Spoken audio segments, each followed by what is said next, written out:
আজকে এত সুন্দর একটা জান্নাতের বাগানের আয়োজন করছে। বলেন তো এই মাহফিলটা যে আপনার আসছি কার সন্তুষ্টর জন্যে? আল্লাহ এবং আল্লাহর রাসূলকে সন্তুষ্ট করার জন্যে, ওলি আউলিয়ার সহবত নেওয়ার জন্য, ঠিক কিনা বল? পৃথিবীর ভিতরে আমরা যে যেখানে যাই না কেন, আমরা নামাজ পড়ি, রোজা রাখি, হজ করি, যাকাত দেই, কবুল হচ্ছে কিনা কেউ কি গ্যারান্টি দিতে পারবো? কিন্তু কোনো ব্যক্তি যদি আল্লাহর ওলির সহবতে যাইয়া কিছু সময় কাটায়, আল্লাহ বলতেছে, ওনার একজন শ্রেষ্ঠ আলেম কবি জালালউদ্দিন রুমি রহমাতুল্লাহ আলাই ওনার মসনবী শরীফের ভিতরে বলছেন, একে জামানা সহবতে বা আউলিয়া, এক জামানা সহবতে বা আউলিয়া, বেহেতেরাজ সাদ সালে তোয়াত বেরিয়া। বলেন সুবহানাল্লাহ। যুবক ওইটা কনে দৌড় মারতেছেন কেবা ভাই? কনে যান আপনি? তাড়াতাড়ি আসেন, যায়েন না। কষ্ট হচ্ছে বাবা, আমার কথা কি বোঝা যায়? আপনাদের সিলেটের মানুষের ভাষা তো একটু বুঝতে কষ্ট হয়, কিন্তু সুন্দর ভাষা। আমি আপনাদের কি করতেছি না, কারণ মাতৃভাষা তো, ঠিক কিরকম? মায়ের ভাষা শ্রেষ্ঠ ভাষা। আমার কথা কি আপনারা বোঝেন? কথা কি বোঝা যায়? আল্লামা জালালউদ্দিন রুমি রহমাতুল্লাহি আলাইহি ওনার মসনবী শরীফের ভিতরে সুন্দর করে লিখে দিলেন, একে জামানা সহবতে বা আউলিয়া, বেহেতেরাজ সর সলে তোয়াত বেরিয়া। বলেন সুবহানাল্লাহ। হ্যাঁ দুনিয়ার মানুষ, শুনে নাও, জেনে নাও, তোমরা মসজিদে নামাজ পড়তে যাও, কবুল হতেও পারে নাও পারে। মক্কায় হজ করতে যাও, কবুল হতেও পারে নাও পারে। কিন্তু তোমার দেখা একজন আল্লাহর ওলির ওনার কদমে যাইয়া 1 বছর নয়, একটা মাস নয়, একটা দিন নয়, একটা ঘন্টা নয়, একটা সেকেন্ড সময় যদি কাটাইতে পারো, বেরিয়া বেরিয়া 100 বছর কবুলযোগ্য গ্রহণযোগ্য নফল ইবাদতের সওয়াব দেওয়া হয়। বলেন সুবহানাল্লাহ। এটা কি সোজা কথা মনে করছেন? মসনবিয়ে মৌলবিয়ে মালবী, হস্ত কোরআন দর জবানে পালবি। আমি মোল্লা রুমির মসনবী শরীফ ফারসি জবানে কোরআন বলে। আল্লাহু আকবার। ওনার কেতাবে কলম ধরার মতো সাহস কারো নাই, এত সুন্দর করে বলছেন। সেই জন্য যারা এখানে পড়ছি আমরা সবাই এই বিশ্বাস রাখেন, শত শত বছরের নফল ইবাদত সব পাইছি। বলেন সুবহানাল্লাহ। এবং আজকের মাহফিল শেষে দোয়া হবে, দোয়া করে যখন বাড়িতে যাব, আল্লাহ যেন আমাদের নিষ্পাপ শিশু বানায় দেয়। বলেন সুবহানাল্লাহ। এবং যে তাবারকটা বন্টন হবে, এই তাবারক যেন সবাই শেফা মনে করে খায়। শেফা মনে করে যদি কেউ খান, আল্লাহর কসম করে বলতেছি, জীবনে কোনোদিন আপনার বড় বড় রোগ যদি থাকে, নিয়ত করে যদি খান, সব ভালো হয়ে যায়। বলেন আল্লাহু আকবার। আমার একজন দাদার হার্টের অসুখ ছিল, আমাদের ওখানকার একটা দরবারের তাবারক নিয়ত করে খাইছিল। বলছিল, আল্লাহ আমার হার্টের, ডাক্তার বলছিল 3 মাস বাঁচবেন, এর বেশি বাঁচবেন না। তাবারক নিয়ত করে খাইছে, এখনও 5 বছর হয়ে গেছে, বেঁচে আছে। হার্টের অপারেশনের রিং পরানোর টাকা দিয়া আল্লাহর নবীর নামে মাদ্রাসা খুলছেন। বলেন সুবহানাল্লাহ। তাহলে ওলিয়া উলিয়া ওনারা আমাদেরকে এই সহবত দিয়ে যাচ্ছেন, এবং আমরা যদি ওলির দরবারে যাই অবশ্যই বেশি বেশি সব পাবো। কথা বলেন ঠিক না ঠিক? এই বাংলাদেশ, ভারত, পাকিস্তানে ইসলাম কারা নিয়ে আসছে? কথা বোঝেন না। কারা নিয়ে আসছে? আল্লাহর ওলিরা ইসলাম নিয়ে আসছে। কোনো মুফতি আসে নাই, কোনো মুহাদ্দিস আসে নাই, কোনো শাইখুল হাদিস আসে নাই, কোনো হাফেজকারী আসে নাই। একমাত্র শুধুমাত্র কেবলমাত্র বাংলাদেশ, ভারত, পাকিস্তানে যারা ইসলাম নিয়ে আসছে তারা হলো আল্লাহর ওলি। কথা বলে ঠিক না ব্যাঠি? আল্লাহর ওলি খাজা মঈনুদ্দিন চিশতি আজমেরি সানজারি রহমাতুল্লাহি আলাইহি আল্লাহর হাবিবের রওজা মোবারকের কিনারায় গেলেন। যাওয়ার পরে সালাম দিলেন, আসসালাতু ওয়াসসালামু আলাইকা ইয়া রাসূলুল্লাহ ইয়া হাবিবাল্লাহ। এমন সময় সঙ্গে সঙ্গে রওজা থেকে সালামের জবাব চলে আসলো, ওয়া আলাইকুমুস সালাম সুলতান আল হিন্দ। বলেন আল্লাহু আকবার। কথা বোঝা যায় বাবা? সঙ্গে সঙ্গে আল্লাহর ওলি খাজা মঈনুদ্দিন চিশতি ডাক দেয়া বলে, ইয়া রাসূলুল্লাহ, ইয়া হাবিবাল্লাহ, ও মায়ার নবী, এ কেমন টাইটেল মোবারক আমাকে দিলেন? রাস্তা চিনি না, ঘাট চিনি না, ভাষা জানি না, আমাকে সুলতান আল হিন্দ বানায়া দিলেন, মানে হিন্দুস্থানের বাদশা। বলেন সুবহানাল্লাহ।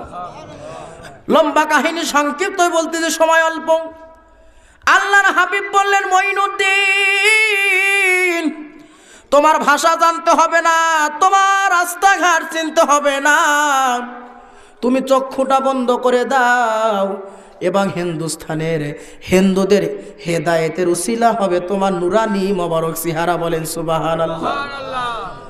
আল্লাহর ওলিদের চেহারা দেখে হিন্দুরা মুসলমান হয়ে যায়, আল্লাহর ওলিদের চেহারা দেখে কাফের বেঈমান ইমানদার হয়ে যায়, আল্লাহর ওলিদের চেহারা দেখে নন মুসলিম মুসলমান হয়ে যায়। কথা ঠিক না বেঠিক?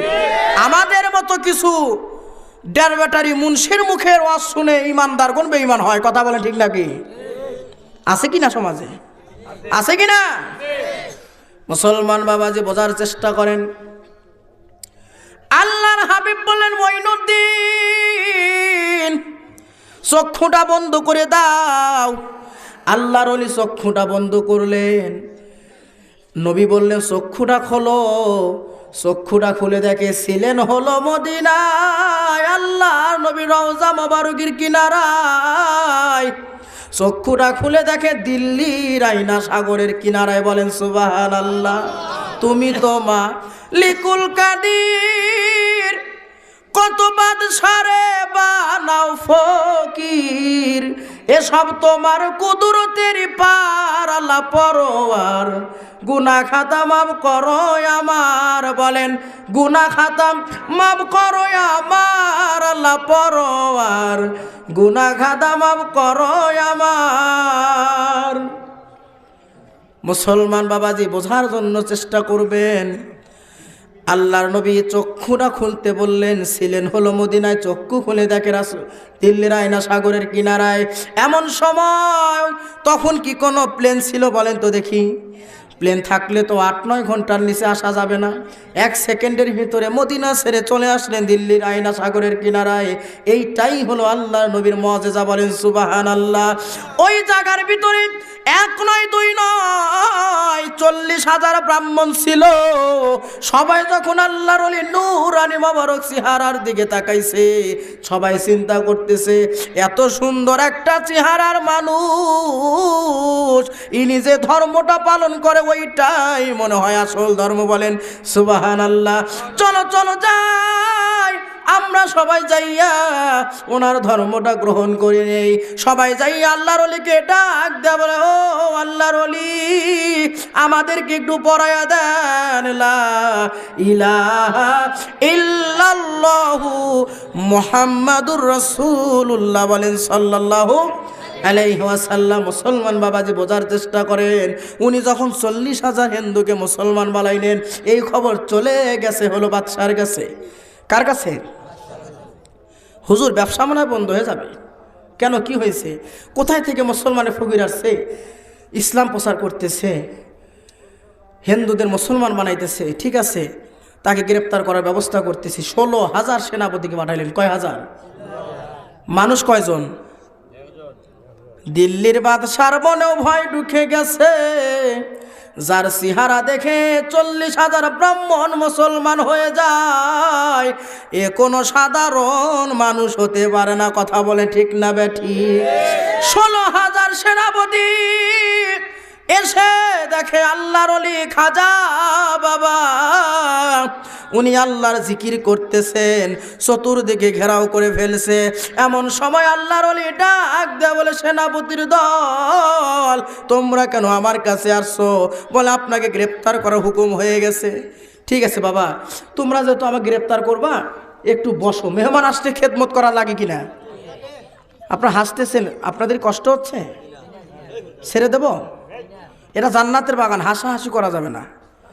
আপনার হোসাইনি সৈনিক, জান দেবেন, ইমান দেওয়া যাবে না, ঠিক কিনা কন? এমন সময় আল্লাহর ওলি খাজা মঈনুদ্দিন চিশতি আজমেরি সানজি রহমতুল্লাহ বলতেছে, বাবা তোমরা একটু সবাই বসো, তোমাদের একটু মেহমানদারি করব। সবাই বসলেন। এবার আল্লাহর ওলি বলতেছে, বাবা একটু দাঁড়াও। কেউ আর দাঁড়াতে পারে না। কি হয়ে গেছে? মাটির সাথে লেগে গেছে। কারণ ওই এন্দুর মারার একটা আঠা আছে না, এন্দুর মারার জন্য ফাঁদ পেতে রাখলে আটকে গেলে যত নড়ে তত ওরা আটকে যায়, ঠিক কিনা কন? ওরা যত নড়তেছে তত আটকে যাচ্ছে। হুজুর ভুল হয়ে গেছে, ক্ষমা করে দেন। আল্লাহর ওলি খাজা মঈনুদ্দিন চিশতি আজমেরি সানজারি রহমাতুল্লাহ আলাইহি বলে, ও সেনাপতির দল, আমার করার কিচ্ছু নাই, কারণ তোমাদের বিরুদ্ধে আমার আল্লাহ যুদ্ধ ঘোষণা করেছে। বলেন সুবহানাল্লাহ। আল্লাহ বলছে, মানাদালি ওয়ালিয়াম ফাকাদ ওয়াজানতুহু বিল হার, যারা আমার ওলির শানে বেয়াদবি করবে আমি আল্লাহ ডাইরেক্ট যুদ্ধ ঘোষণা করি। বলে নাউযুবিল্লাহ। হুজুর ভুল হয়ে গেছে, আর হবে না, ক্ষমা করে দেন। সবাই যখন ক্ষমা চাইলেন, আবার বলছেন, সেনা প্রধান চিন্তা করলেন, যদি গ্রেপ্তার করে না নিয়ে যায় আমাদের রাজা মশাই আমাদের বাঁচতে দেবে না। আবার যখন অস্ত্র ধরছে, আল্লাহ ডাক দিয়ে বলে, হে বেঈমানের দল, তোরা কি আমার ওলিকে গ্রেপ্তার করবে? আমি আল্লাহ তো কোরআনের ভিতরে বলে দিছি, ওয়াকানা হাক্কান আলাইনা নাসরুল মুমিনিন, যারা আমার মুমিন বান্দা হয়ে যায় তাদেরকে সাহায্য করা আমি আল্লাহর জন্য ওয়াজিব হয়ে যায়। বলেন সুবহানাল্লাহ। আবার যখন গ্রেপ্তার করার জন্য যাইতেছে, আল্লাহ রাব্বুল আলামিন তাদেরকে জমিনের ভিতরে গলা পর্যন্ত ডাবায়া দিছে। বলেন আল্লাহু আকবার। আবার সবাই ক্ষমা চাচ্ছে। হুজুর এবার সত্যি কথা বলতেছি, আমাদের ভুল হয়ে গেছে, ক্ষমা করে দেন এবং আমাদেরকে পড়ায়া দেন লা ইলাহা ইল্লাল্লাহু মুহাম্মাদুর রাসূলুল্লাহ সাল্লাল্লাহু আলাইহি ওয়াসাল্লাম। একটু আল্লাহ জিকির করি, লা ইলাহা ইল্লাল্লাহ,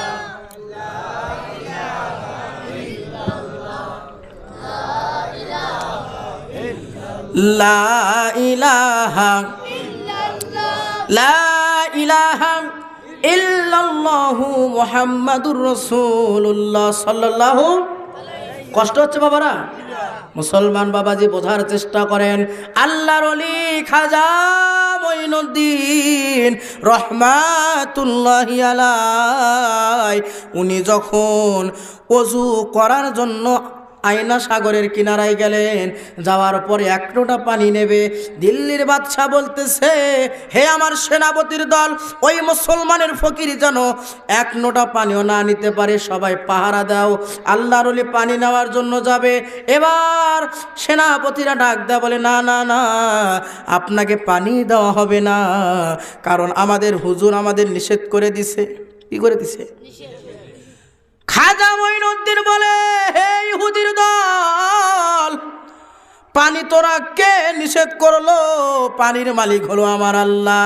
আল্লাহর ওলি মনটা খারাপ করে নিয়ে চলে যায়। আল্লাহ ইলহাম নাজিল করতেছে, কারণ নবীদের কাছে ওহী আসে, আল্লাহর ওলিদের কাছে ইলহাম চলে আসে। আয়না সাগরের পানি আমার ওলি কেন কষ্ট করে তোকে চাইবে রে? তোরা আমার ওলির কাছে চলে আসলি তো হয়ে যায়। এই কথা বলতে দেরি হয়েছে, ভারত উপমহাদেশের সকল নদী নালার খাল বিলের পানি আল্লাহর ওলির নোটার ভিতরে চলে গেছে। বলেন আল্লাহু আকবার। বাদশা এবার চিন্তায় পড়ে গেলেন, কি হয়ে গেল?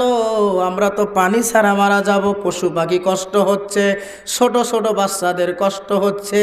ওই সময় এক নয় দুই নয়, কেতাবে আসছে, ইতিহাসে আসছে, 90 লক্ষ মতান্তরে 1 কোটি হিন্দু আল্লাহর ওলি নুরানি মোবারক চেহারা দেখে কালেমা পড়ে মুসলমান হয়ে যায়। বলেন আল্লাহু আকবার।